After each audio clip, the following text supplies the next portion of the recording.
Hello there, you're listening to another installment of Wrongway's Colombia cast with me, Brendan Wrongway Corrigan. Now, in one of our earlier episodes published on the 23rd of April, we spoke with Andy Farrington, owner of the popular Cranky Croc hostel here in Bogota. Andy told us of the challenges his business faces and the contingency plans he's put in place based on the possibility of up to a year with little to no income due to the coronavirus fallout.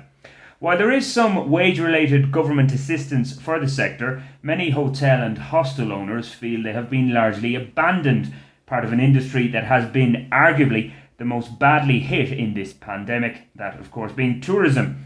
One such hostel owner who is critical of the lack of government support is Greek native Spyros Mitrakos of Arcadia Hostel in the El Poblado area of Medellin. Spyros, thanks for taking the time to chat with us. First of all, how badly or otherwise has your particular hostel been hit due to this coronavirus crisis? Yeah, Brandon, thanks a lot for this opportunity to be heard. I really appreciate that. Yeah, we are very much affected. As you said before, you had this interview end of April, and here we are in June, middle of June, and still in quarantena. Still, our businesses are not able to work because, yeah, we working. My hostel was working 95% with foreigners from Europe, from US. So since there are not only flights, as they said, the government until September, so we cannot receive any guests. And the actual situation for me is like having just like maybe 3 4 guests, and I have to make a special deal with them, for long term, uh, because they have stuck here in Colombia. So there's just a few travelers, but this is not enough even for paying one worker I have at the moment. So the spendings are going every month, even though they have put down. We make a deal with the owner that appreciate that from her part, but unfortunately, since I'm natural person, less than 3 workers, I'm not applying for any help from the government. So it's very tough. And as the owner of Cranky Croc said, the same we believe here that this is going to affect us at least for a year. So that's a question: how you will sustain for a year? And yeah, very much affected as you can Yeah, I see. suppose. So just try to survive with my savings actually. So So it's your own that's personal, the actual yeah, situation. your own personal savings. Because there's a little bit of a difference. I think Cranky Croc, they have a number of employees. I think he said up to 12 or whatever. You said you've just one full time employee at the moment. So you actually fall outside some of the government supports. Is that correct? Yeah, yeah. Like I used to have a little bit more. I used to have two of them. Fortunately, one of them was in a contract to finish, and that's so one less headache. Let's say that. But of course, is a problem also for the workers that they don't have any support. They just, if I'm not mistaken, the Estratos Uno Dos, that the very poor people they have taken some help, but the rest they haven't taken any help, and there are millions of people that have lost their job from a hotel industry, tourism industry, and also all the nightlife that still know that nothing is open, and still the restaurants are closed also. That affect all of us. This. Yeah, for sure, and obviously, look, we say this all the time. We are talking about lives as well here that we're trying to save, and while the virus is still at large, I guess the government is tied between trying to keep the economy afloat and protecting the lives of vulnerable people who are at risk from this virus. So we understand the delicate position that the government and the mayorship and all that are in. Of course, Medellin, on one hand, is doing quite well in a Colombian context. The number of cases, recorded cases at least, and number of deaths quite low compared to the other big cities here. So at least you're doing okay. But from your side, with no visitors potentially not coming in until at least September, and perhaps even later, you're going to be very low level capacity for quite some time. Yeah, like we are in a safe mode, kind of like just waiting. Try to imply all the rules of bioseguridad that has come from the government, and try to imply all this stuff that we have done it already. And We are allowed to have more or less 30 to 50% of occupancy. But as I said before, my business is a small business. I used to have two legal workers that I need to have three in order to apply for the government help. So that's a big question, that all the businesses that are natural persons, that are small businesses with one or two workers, that the owner has to work as well. What's the help from the government considering all these small businesses? Well, it's not any help, and that's the real issue here. That I know a lot of colleagues, they have already forced to be closed, and lost all the business that they have tried to do for all these years and everything they have invest. This is really bad for tourism in Colombia, since Colombia was investing in tourism, it was going really high in tourism, and now it's going to lose this infrastructure if we don't have the support from the government. This is what we ask, like, to give some help for us, for the small ones. And I have a small list of things that I consider has to be talked.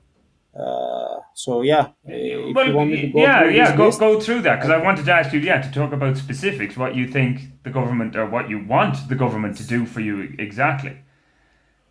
Yeah, first of all, I would like to know the importance of the hostels, because unfortunately there is a bad fame of the hostels here in Colombia, thinking that we bring in like cheap backpackers, that they don't let any money in Colombia, and that's incorrect. And they have an impression that these people are very disorganized, or they bring a bad fame doing drugs, and so. I would like to say that Colombia had a bad fame, still has a bad fame because of all the history of Pablo Escobar and stuff. So the first tourism here is the adventurous travelers that going to the hostels, not in the hotels. So we brought this tourism here. We opened the tourism for Colombia. We help in order to have a good fame, Colombia. And we're totally against all this narco tourism and drugs and all this. We're totally against it. We're legal businesses. It's just a backpacker hostels where people can meet and have activities and get to have intercultural experience. So it's not like a hotel where you're going and you have your own room, and these people, they can do more drugs and prostitutes actually compared to our hostel. So we feel kind of unfair, criticized, and that we don't have the support that we should have. Maybe because of this also. Maybe because we have a bad fame that is unfair. And actually, if someone pays here, let's say 25, 30,000 pesos for a dorm, they spend more money for other activities, for tours in the city, for different activities in the city. So they do let money actually, and we believe that this is something that the government has to check again. We were here more than 100 hostels in Medellin, where at the moment I know that at least 20 to 30 hostels they have closed down, and each day the list is filling up more and more. So it's really urgent. So it's a case that maybe you feel that here people involved in the government or businesses or whatever feel that the backpackers who come into the country don't really contribute that much to the economy. But what you're saying is that they've opened the Colombian door to the rest of the world in many ways because they come here, they show that it's safe, relatively safe to travel around. Exactly. Okay, and We that you go feel back, all these travelers from the hostels, they go back in the country like you did actually when you came in my hostel like almost 10 years ago. that is correct indeed. Yeah, I must declare an interest. I did stay in your hostel, indeed. Yeah. And you can see yourself that where you went. You didn't go to a hotel. You went to a hostel, because there you have multicultural environment. You have activities. You have information about a lot of tours. Where in a hotel, in general, you don't have that. So that's important to know, to get to know, to note. Yeah, it's true, and obviously people are looking, maybe thinking about more big business and things like that, and neglecting this side of it. Although, There are organizations like ANATO, the National Association for Travel Agents, and different tour operators. They've been very vociferous with the government saying we need more support. So, what exactly are you saying you want as a small hostel operator? What can the government do? Exactly. So the fact here is that we are more than 100 hostels before the pandemic, and now I know at least 20 to 30 hostels that they shut down already because are small ones, and we don't get any support. So first of all, That's the just in support of the Medellin, government, 100 in Medellin. yeah, in Medellin. So the government said the natural the natural persons that are small businesses has to have three employees in order to get the benefits of 40% of the salary. So I had two workers and me working as well. So this doesn't apply for me. So a lot of people, they were not able to survive because they didn't have any help. The small hostels, the small businesses. Then the government said through Bandolex, bank, it's a bank I think that works with the government that will get a good interest rates, credits. Well, I know a lot of my colleagues, a lot of other owners that they were not able to get any credit. And then the most ironic thing is I have Bank Colombia calling me twice the previous week, offer me a credit of 40 million pesos with the interest rate 2.5% per month that they said if it's for tourism is not allowed to take it. So I understand the Bank Colombia is a private bank, but it's the biggest bank of the country, and it's really ironic to call me a hostel owner and tell me you are authorized for a credit, but it's not for your hostel, it's not for tourism. So what's going on here? Like Yeah. on Friday, we're gonna have a big demonstration here.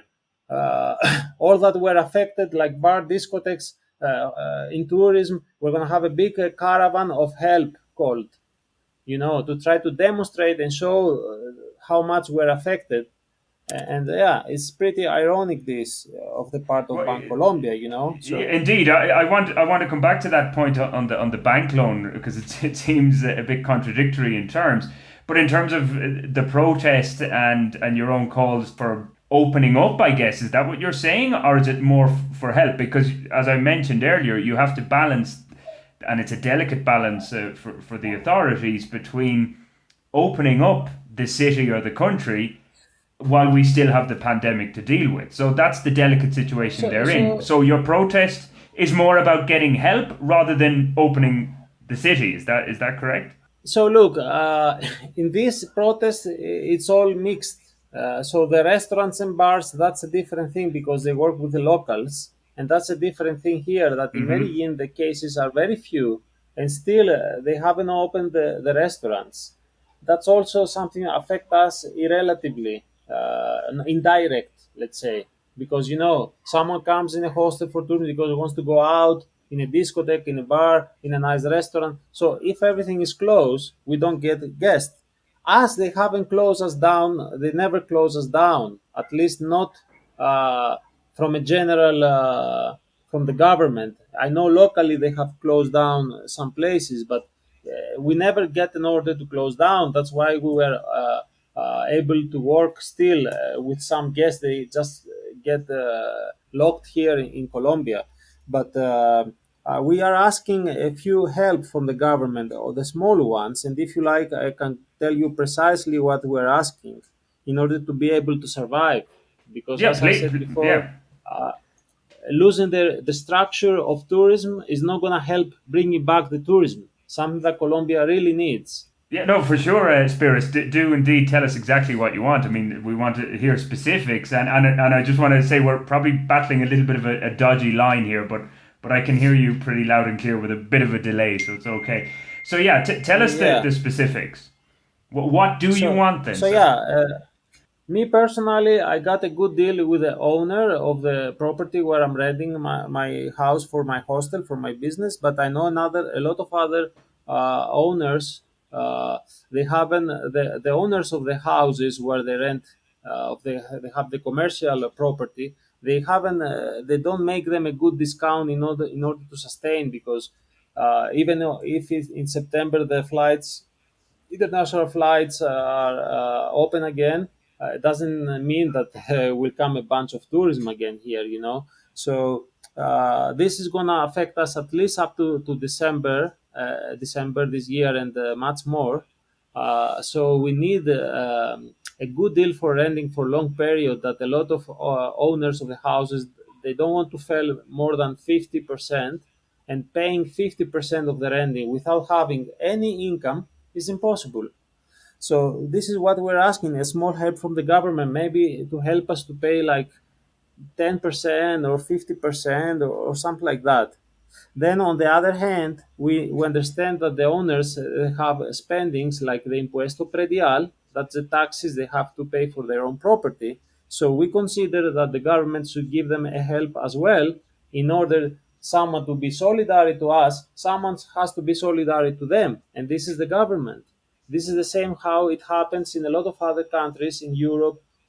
Of course, you will tell me Europe has a different economy, right? But we are Right. asking for any kind of help that we can get. Another thing we need is from the workers. If it's possible to pay, to have a special agreement to pay per hour or a half time job, because we cannot sustain paying the whole salaries. I have, like, let's say I have one worker, so I have to pay my worker, I have to pay my renting, I have to pay my services, and then with four guests, I cannot even pay my worker. So we try to be flexible, and we need some help from the government in order to be flexible. If it's possible to have this kind of deals, Yeah, that's to pay interesting. per Yeah, hours or part-time job. because per hour, legally, Another, yeah. that's not allowed here. Is that correct? Of course, at the moment is not allowed. And I'm not going to discuss this because that's something general. Mm-hmm. But at this state of emergency, we will need that help. So, another thing, of course, is the services. If it's possible to pay just whatever we consume, we don't, because the services are coming with a lot of other expenses and are pretty high, and it's very difficult to sustain them. So yeah, that's some of the things we're asking. It's simple things. It could be some other help with the primas. For example, the primas, it has to be paid half now and half of December. If I'm not mistaken, they have said if you want to pay later on, but yeah, eventually you have to pay for it, right? So it's not a real help. So yeah, Yeah, it's delaying it down that the is line. basically. Yeah, and just And of course, not to forget about the credits. yeah, well, I mean that's just interesting because you mentioned bank Codex, and I know a couple of months back they made more money available, or at least were making more recourses available for loans and things like that. But what I find interesting, and I guess this is a concern from businesses like yourselves, is that it's up to the individual banks. There's no government pressure on them to do it. So it's up to the bank themselves to say they look at each case individually. So I guess what you're saying is that the government should step in and kind of force the hand, or else make their own money directly available for yourselves. Is that kind of what you're saying? And that when it's left to private entities like the banks, they're just going to make their own business decisions. Yeah, so considering that, I just mentioned a few things that the government could help us. Now I consider another things that are injustice, right? That there is something like injustice here, from my point of view, and this injustice is, for example, the credits. They say, okay, the credits with the bandolegs you can get it. I know a lot of colleagues that they have tried to get it and they cannot get it. And when I have Bank Colombia calling me and say, "You're working in tourism, I'm not going to give you credit." So, what should I suppose of that? That's very ironic for me, and that's very big injustice for me. Having a bank, the biggest bank of Colombia, Bank Colombia, calling me, giving me an interest rate 2.5 per month. Mm-hmm. That's a solidarity rate. What kind of like they offer me a credit me that I haven't asked it. Maybe I can survive with my own resources, my Yeah. own sources. But how about all the other colleagues that they really need this liquidity, this credit? And when the bank is saying, if you work in tourism, I'm not going to give you the credit, it's like I'm feeling like the government has abandoned me. This is what I'm feeling of that. Let me tell you another injustice that I was really felt really bad of that with the Decreto 579 that is talking about the rentings. So I would like to mention what this decreto is saying. It's saying that up to 30th of June, you have the ability to make a deal, and you should try to make a deal with the owner to make a deal for this estado de emergencia de país up to 30th of June, that is 2.5 months from 15th of April. Try to make a deal in order to put down the renting. But if you don't make a deal, then the owner or the immobiliaria has the right to charge you all the rentings that you haven't paid until the 30th of June, plus with an interest rate. So my question is, what is the support of the government to me that I'm directly the affected one? Yeah, I mean, we've had Duque on every night telling us about what supports and different things and what they're doing to keep the economy and keep various businesses alive. But it seems from what you're telling me that there's been a lot of talk, but very little real action. So the theory is there, but in practice, when it's left to private entities to do this with no government pressure, it seems, take the example of the banks, that the banks have been given access to this credit, so it seems, but it's up to them to do what they want with it, and they're making their own decisions and not really sending the money where it's most needed, it seems. Yeah, it could be that there is not enough pressure. If the banks calling me and telling me these interest rates and not for tourism, okay, maybe it's different. It's not Bandolex, but still, it's the biggest bank. Like, still, I feel not support. Hmm. And also, it's about the small ones because it helps the one that has more than three employees. But all the ones that are individual, that they working with one or two workers and themselves, they're abandoned, you Hmm. know. And me personally, I'm totally up to my own resources. I don't have any help from the government, with the only exception the 3% to pay for the pension for 3 months. When I pay the social security for me and my worker. This is the only thing. It's like less than 100,000 pesos per month, and the expenses are millions per month. So you understand that the help is Personally, minimum. from your own point of view, Spiros, though, do you have the liquidity to survive for the next, let's say, until the end of September, when maybe there might be some tourists visiting Medellin, or hopefully even before that? But from your own personal point of view, Yeah. will you survive? Well, thanks for asking. I don't know. I'm not sure. First of all, I'm not here to complain, to criticize in a bad manner the government. I'm not for that. I'll just express my experience. Hmm. Yes, and this is what I believe. And we are in a network of hostels and hotels, like 300 of them, mostly united. Try to find solutions and ideas. Um, well, it's very difficult because also it's not my concern if there is any help from the government in order to push a little bit the local tourism, in order to give some more, how you say, benefits or whatever, in order the locals to travel and to reactivate the local tourism as they do in Europe. So if it's not going to happen, that it's going to be more difficult to recuperate, because yeah, as you said, having only spendings is going to be difficult for me to survive if I don't have any income at all. So if I don't have any income, it will be really difficult. Then you will tell me, but a lot of hostels will close, so you will have less competition. That's true, but also there are a lot of big like network, big businesses, like chains of hostels that are opening right now. They are constructing, and you will have a bigger, how you call it, Yeah, competition big chains. between Yeah. better Hmm. hostels, meaning that I have to be competitive, and in order to be competitive, you have to invest also. So not only I don't have any income, but I would have to Yeah, invest, meaning that is even more difficult the situation. So I wouldn't know to yeah. answer to you.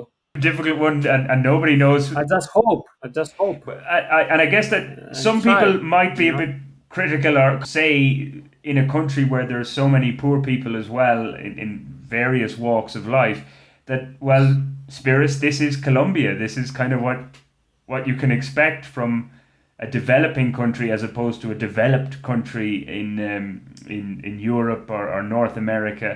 So looking for all these supports, well, it's just you're knocking on doors, but you're getting no answers. Do you accept that? I mean, you've been here 10 years, so you're probably fairly well aware of how the country operates. I mean, yeah, I know that in Colombia, maybe half or more of the population are poor, and so the government has less income from impuestos, from taxes. Considering that, I understand, but considering this experience I have from Colombia, considering the Decreto 579, that I don't see how respaldar, how they protect the businessmen. It protects mostly the owner of the property, not the businessman that is directly affected. So the small ones is not support of the small ones. So I'm just expressing this experience I have. Now is on the hands of the government to decide how they're gonna help all these independent workers and all the small businesses. Okay. I'm not here to criticize, but I'm here to express the big issues we have, and also say that if they're gonna keep the infrastructure of tourism, then how you are gonna reactivate the tourism, right?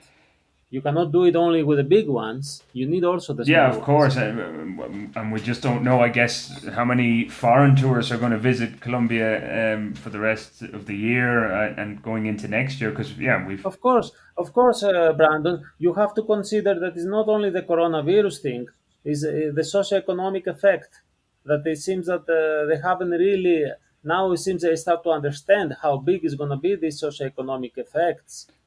People won't have enough money to travel, so they're not going to come by hmm mass. They're not going to permit for the airplanes to have full capacity. They're going to have bioseguridad. Also, I have implied the bioseguridad in my hostel, the protocolo de bioseguridad, meaning that you have to have aislamientos, meaning a distancing of two yeah, meters, meaning 30 to 50% occupancy. of course, So, and of course that's going to take investment. the Let Us Fight is going to take a lot of months to reactivate it. And then you might have civil wars in the barrios. We have a lot of poor people. They don't have to eat. They have lost their job. What are they going to do, these people? And we're worried about all these things.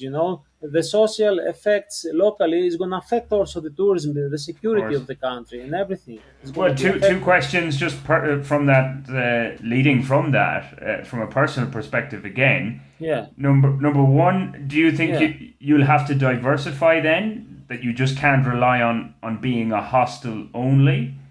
And number two, yeah. are you thinking perhaps that it might be time to leave Colombia? Well, here this they call it incertidumbre, Yeah, meaning that you don't know what to uncertainty. expect. Uh huh. Uh, me personally, I'm a very adventurous type of person and very diversify. And of course, to diversify your business and your savings, that's the best. What is recommended from experts. So maybe try to have a kind of restaurant, maybe some Greek food. I'm considering this option as well. But this implies I have to invest in my kitchen in order to make it more professional, and Mm-hmm. still I haven't decided to do it. I was waiting to see if there's going to happen the flower festival. That now they're saying it's going to be a virtual flower festival. Yeah. Should I put my hostel virtual as well? I don't understand this. Who's Yeah. going to pay for having something virtually? Yeah, we're laughing, but yeah, I I mean mean, what? it's a serious enough issue as well for people who need people to be there, businesses that rely on For people visitors. that hear us, let me tell you what is a flower festival. You know it better than me, right? That's the Yeah. biggest event of Medellin. That's like a big carnival from the 1st up to the 10th, 12th, more or less, of August this year is a big celebration of the flowers, let's say, the seat of the eternal spring, right? So there were thousands of people coming in Medellin to see the parades, to see the events, and all this stuff that now seems that it's not gonna happen. So we're very, very highly affected, as you understand. Yeah. You do have a little bit of an income, though. Just, I think you mentioned it earlier, but the line has been a bit in and out. But you have four guesses at the minute, so, Yeah, so you do have something at least. at least I was able to defend myself all this time of some people that they stuck here in Colombia, or they just change apartments or hostel because are bored or a necessity, and there is a lot of emotional stress as well. That this seems that they haven't really realized how big are the socioeconomic effect, because they're gonna die most probably. Some people that are in a big age, more than 70-year old, I don't find logically what is happening this, and this is like worldwide. uh, we're not accepting so easy this thing, why me, like I should lose all my whatever I have done for 10 years, all my investing, all my uh, my business and all my life is destroyed because of a virus that the probability that I will die for it is maybe 1 in 1,000. Then why this is Yeah, happening? I mean, I understand what you're saying, I don't Spiris. find it. Yeah, I think some people might say that that's a selfish way to look at it, but I understand your point in that you're saying you're Well, young maybe selfish the other way around. yeah. Why this should be selfish? Let's have a discussion about it No, it's with true, and arguments. I've Let's had see. these discussions with other people as well, and I think it's I'm important. very open. I'm Hmm. very open to have a real discussion about it. Yeah, no, Let's see, like, what is egoistic, what is more important. Yeah, the lives is more important. How about the life of the young people? How about the people that don't have to eat? How about these people? And I, how about all the businesses, and about all these socioeconomic effects I'm telling you here? Because this quarantine here is not 1 2 months, it's like more than 3 months here. And I don't think the Pueblo can afford this anymore, no, Spiris, I'm not in disagreement with you there. Indeed, I wrote a blog story on my blog in El Tiempo about the collateral damage of coronavirus and another couple of related stories in that. So I understand. Of course, Yeah, yeah. just express, Hmm. you know. Yeah, an opinion that Yeah. maybe is not being voiced that much in certain mainstream media circles. It seems to be all about defeating the virus at whatever cost, and maybe that cost now is much higher. I understand where you're coming from. There will be people who will disagree with that point of view, of course. I think most people, they do agree, because most people are affected because of the businesses and because of the lockdowns. And the elderly should stay home and should be isolated. This that should be happening, and I'm not sure how they administrate this situation. But anyway, And well, Spirits, I considering will. the first answer, Yeah. the first question, you asked me two Yes, I parts. did. To Sorry, answer you for sorry. the first, Exactly. So number one, you're looking into diversification. Yes. I'm trying to Hmm. maybe make it a little bit of more of a restaurant, try to make deliveries, but to be honest, that would be really hard, and I have to think more about it because I have to invest, as I said before. So, Yes, I yeah, understand. And then but I totally yeah, agree with that. okay. And number two Yeah. was without diversification, if the situation continues, would you leave the country? Yeah, so these four guests I have, maybe they cover 20-25% of the operational cost of my business right now. So you understand that I have a lot of losses anyway for my savings. And at the moment, I'm hotelero, right? The last 10 years, having a hostel, this is what I do, this is my business. If I would go back to my country in Greece, I wouldn't know what to do. So at the moment, I'm not thinking of that, Okay. because I have my patrimonio here. I have invest not only money but also work and this, and what I want to try to do is to save my business. Have the minimum less the minimum lose possible. Yeah, the You minimum know, loss. Yeah, but of course. nobody knows how long this will last. Here, the president said, like parties and this type of things for a year and a half, forget about it. And it's all related. Like Medellin is a party place. My hostel is not a party hostel, but still, a lot of people come here to enjoy the nightlife of Medellin that is not existing. Well, We don't know when it's going to come back. I was going to say, at the risk of sounding facetious here, but a lot of people went to your hostel for the lovely pancakes. I can vouch for that. You do some great pancakes. My friend, you are welcome anytime you want. We're still making these pancakes. Well, You know? if I could leave Bogota, and I was going to say, when you were talking about the measures and Medellin, I mean, things are in many ways worse here in Bogota. You know, we've had the quarantine for as long as you've had it, and things are worse here. And it looks like Yeah. Medellin might ease restrictions more quickly than they will here. So it's Well, very difficult. that's the thing. What I was telling you before, that they haven't eased any restrictions. The restaurants are still closed. And this is what we're asking, why they don't open the restaurants with the bioseguridad, with 2 meters of Hmm. distancing. Why they don't do it? If there are so few cases here, you know, is not comprehensive actually. This because they don't consider these effects. Who is going to pay these bills? Who is going to pay these holes? We're talking of big holes, economical holes. Who's going to pay this?